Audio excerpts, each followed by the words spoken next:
सवाल यही मन में उठता है कि कब एकनाथ शिंदे के कार्यकर्ताओं ने भी तय किया कि गद्दार और चोर यानी एकनाथ शिंदे है। मिर्ची क्यों लगी, दाढ़ी चश्मा वो सब जो बोला है वो एकनाथ शिंदे पे ही क्यों बोला है? एकनाथ शिंदे का ही नाम लिया है कि उसमें यही सवाल आता है मन में। एकनाथ शिंदे ने कोई एक दो फिल्म बनाई, उसमें बहुत सारी झूठी बातें दिखाई, आलतू फालतू बातें दिखाई, वो चल जाता है। और उनके खिलाफ कोई बोले तो क्या वो जमीन पे आसमान से टपके? यही बात है ना कि ये मवालीपना जो है, ये टपोरीगिरी जो है महाराष्ट्र में उनके हाथों से जो चल रही है, वो कहीं ना कहीं मुख्यमंत्री रोक लगाएंगे कि नहीं? ये मिर्ची लगने का कारण ही था। अगर खुद चोर नहीं है, खुद गद्दार नहीं है, तो क्या कारण था कि कल उन्होंने तोड़फोड़ की? कुणाल कामरे ने कितने बार हम पे बातें की है, कितने बार सारे लोगों पे की है। कल तो मोदी साहब पे भी की है, बहुत लोगों पे की है, लेकिन किसी की रिएक्शन इतनी है नहीं आई। कितने बार पिछले 20 सालों में, 25 सालों में प्रधानमंत्री महोदय पे बातें हुई है, बहुत सारे लोगों पे बातें हुई, लेकिन कोई ऐसे रिएक्ट नहीं करता है। सवाल यही है कि कल जो कुणाल कामरा की क्लिप मैंने देखी, ये सब आंदोलन के बाद देखी, ये तोड़फोड़ के बाद देखी, सवाल यही मन में उठता है कि कब एकनाथ शिंदे के कार्यकर्ताओं ने भी तय किया कि गद्दार और चोर यानी एकनाथ शिंदे है। मिर्ची क्यों लगी? क्योंकि नाम तो किसी का लिया नहीं है, वो किसी के बारे में ही बोलता होगा। मिर्ची क्यों लगी, दाढ़ी चश्मा वो सब जो बोला है वो एकनाथ शिंदे पे ही क्यों बोला है?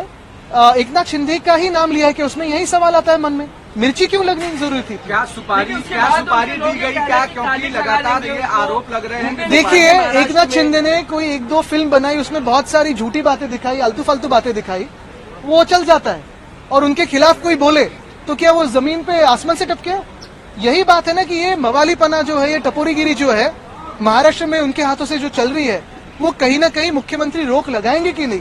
क्योंकि ये मिर्ची लगने का कारण ही था। अगर खुद चोर नहीं है, खुद गद्दार नहीं है, तो क्या कारण था कि कल उन्होंने तोड़फोड़ की? फडणवीस जी ने कहा है कि ये सुपारी दी गई थी और एक तरफ से इशारा आप लोग की तरफ था।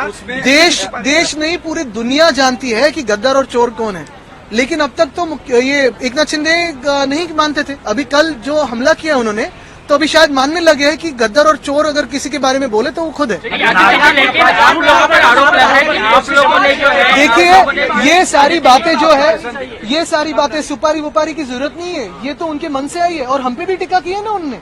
कुणाल कामरे ने कितने बार हम पे बातें की है, कितने बार सारे लोगों पे की है। कल तो मोदी साहब पे भी की है, बहुत लोगों पे की है, लेकिन किसी की रिएक्शन इतनी है नहीं आई। कितने बार पिछले 20 सालों में, 25 सालों में प्रधानमंत्री महोदय पे बातें हुई है, बहुत सारे लोगों पे बातें हुई, लेकिन कोई ऐसे रिएक्ट नहीं करता है। कल की बात कुछ अलग मिर्ची लगाने वाली बात थी, ऐसे ही रिएक्शन है।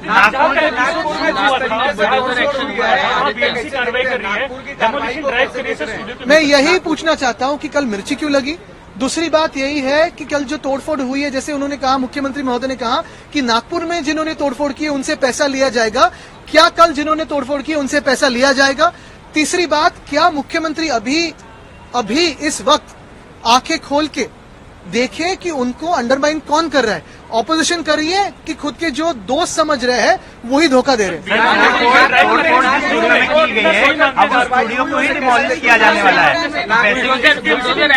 ये बुलडोजर राज बिल्कुल ठीक है, लेकिन ऐसे ही कार्रवाई क्या कोरटकर पे करेंगे? क्या सोलापुरकर पे करेंगे? क्या वो कार्रवाई कोश्यारी जी पे करेंगे? और क्या ये एकनाथ शिंदे की जो चिंदी चोर है वो कोरटकर और सोलापुरकर पे चिल्लाएंगे ऐसे?